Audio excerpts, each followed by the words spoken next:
আফিফা সামনে আসুন। এবং সারা বাংলাদেশে মেধা তালিকায় দ্বিতীয় স্থান মোহাম্মদ মিরাজ পিতা সাইফুল ইসলাম চর হামজানি পটল সারা বাংলাদেশে মেধা তালিকায় দ্বিতীয় স্থান অধিকার করেছে। যে আমাদের সভাপতি সাহেবের হাত দিয়ে পুরস্কারটা দেওয়ার জন্য অনুরোধ করছি। সারা বাংলাদেশে মেধা তালিকায় ষষ্ঠ স্থান অধিকার করেছে মুসাম্মদ আফিসা খানম মাহি।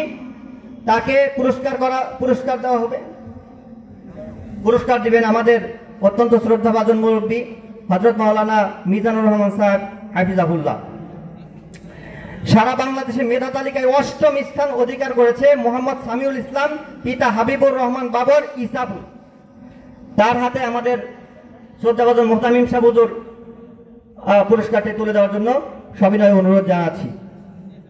এছাড়াও এই মাদ্রাসার হেফজ বিভাগ থেকে মোট 6 জন আজকে 6 জন পাগড়ি নিবে। এরা এখানে একেবারে শুরু থেকে নিয়ে আলহামদুলিল্লাহ শেষ করেছে। আলহামদুলিল্লাহ বলেন।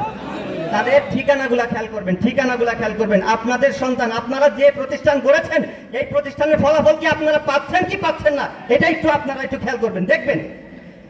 যারা হাফেজ হয়েছে তাদের আমরা মেহেরবানি করে আমরা একটু সহযোগিতা করব, খুব দ্রুত যেন পাগড়ি প্রদান করা হয়। এটা কি 8,000 টাকা অন্য বলে নিয়ে গেছে। হাফেজ মোহাম্মদ মুহসিন পিতা মোহাম্মদ সানোয়ার গ্রাম ইসাপুর কালিহাতি টাঙ্গাইল। ইসাপুর গ্রাম চিনেন আপনারা? হ্যাঁ, কই? বরিশাল। কই? এই জায়গায়।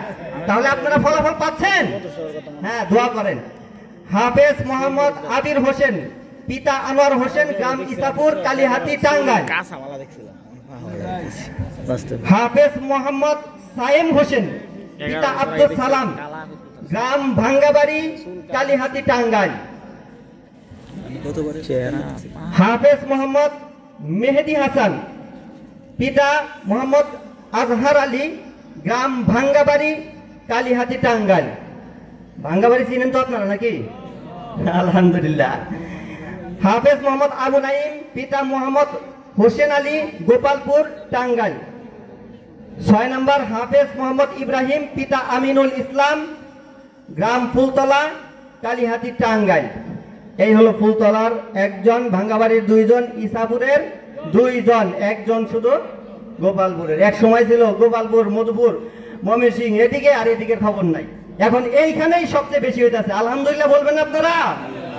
এই জন্য দোয়া চাই, দোয়া করবেন ইনশাআল্লাহ। এই বাচ্চাগুলা যাদের নাম বলা হয়েছে এরা এখানে আলিফ বাতাসা একবারে নুরানি প্লে থেকে এখানে পড়েছে, প্লে থেকে এইখানে শেষ করলো।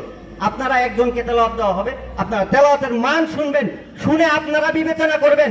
আজকে আমাদের মাঝে একটা রোগ ঢুকে গিয়েছে, সেটা হলো যখনই সে 3য় শ্রেণী পাশ করে, যখনই সে হেফজ শুরু করে, তখনই নিয়ে যায় আমরা টাকা খরচ কোথায় করতে হয় সেখানে আমরা চলে যাই। এই রোগ ঢুকছে কিনা আমাদের মাঝে?